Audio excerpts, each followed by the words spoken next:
We have to say, why are we having all of these diseases at a higher rate than any other race in America? Why do we have the highest diabetes rate?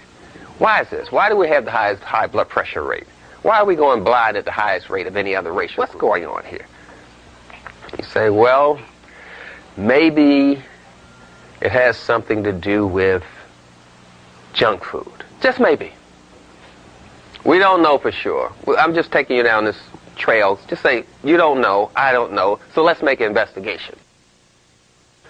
It took a lot of science to build some pyramids. It wasn't just art, it was science. So let's just be scientific like our ancestors. Say, okay, I'm going to wake up in the morning and I'm going to cook an unborn chicken, and I'm going to eat a chicken fetus, which you call an egg. Then I'm going to get 4 slices of a pig's ass, which you call bacon. Now you're eating pig's ass and a dead chicken fetus for breakfast. But all this makes sense to you. All of this makes sense. Now you say, well, I got to fry this stuff. I mean, really, you know, I got to fry this bacon. I got to fry these eggs. I got to fry this stuff. So you're getting down to some basic little fundamental research. And you say, well, if I fry it and if I have some hash browns and the potatoes are made out of water, and I learned in school that water and oil don't mix, so what happens when you mix water with oil and put it in your body? The body says, well, I'm either going to digest the oil or I'm going to digest the water, but I'm not going to do both of them.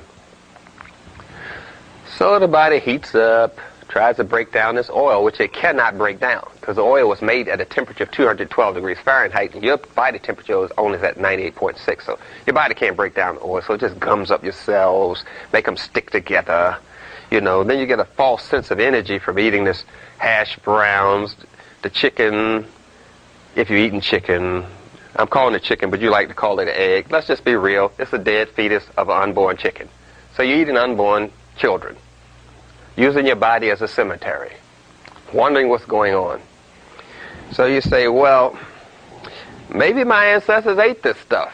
So you look around and you look at the pictures, say, no, I don't see any pictures with this. A glass of milk. Now we got to heat up the milk because you don't want bacteria in it.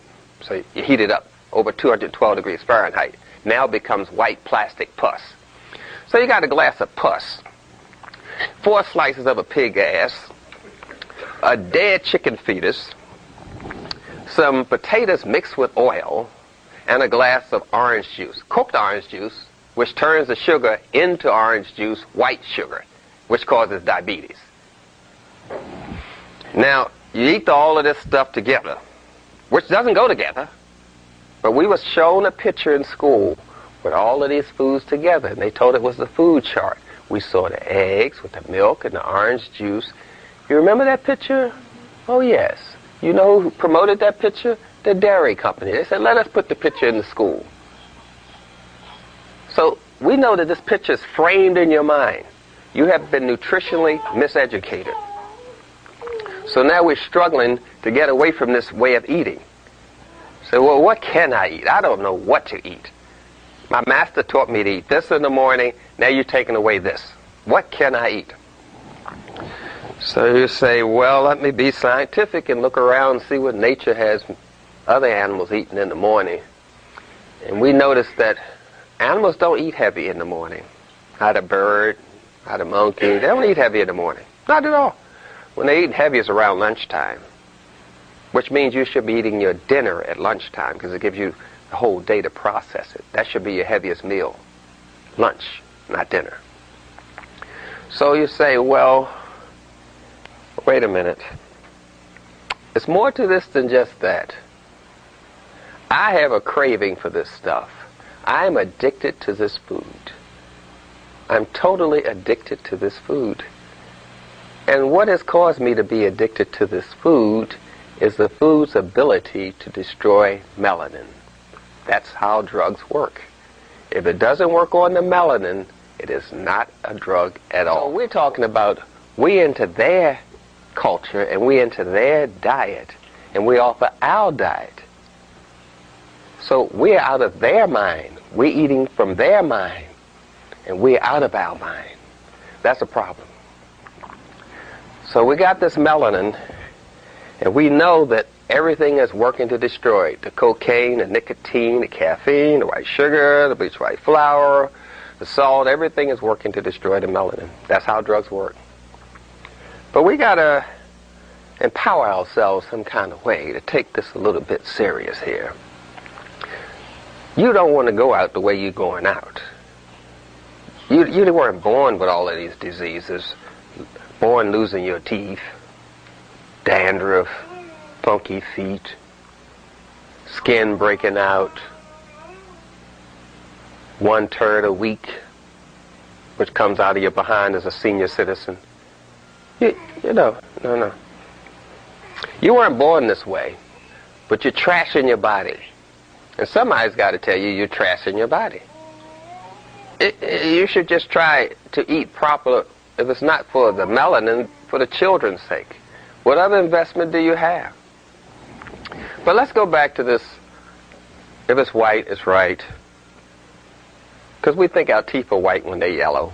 So we get toothpaste to try to bleach our teeth white when bones are yellow. Anyone takes anatomy knows that. So this thing is really embedded in us to destroy our melanin. We don't want the dark meat, the ghetto meat of the turkey. We want the white meat. Yeah, this thing is thoroughly embedded in you. Some of you even got a master's bedroom. Negro, how can you have a master's bedroom? Yeah. In little ways, we are buying into someone else's diet. But we do know wherever Europeans go, they take their food. Prove me wrong. If they're in China, there's Coca-Cola, there's Starbucks, there's McDonald's. Wherever they go, they take their food. Isn't that something? Wherever the Chinese go, they take their food. So we got to get a grip and understand more about the scientific part of being black. It's not that you were in Africa for 4 million years and you stayed there so long your skin turned black. That is a theory. Of course, if you were in Africa and you turned black from being in the sun so long, then all watermelons should be black. Oranges should be black. Apples should be black. Leaves should be black. So we know we're operating on a whole lot of myths. People operate on myths, not on facts. It's a myth. NutraSweet fires off the nerves so much that they burn out and you end up with lupus and Alzheimer's.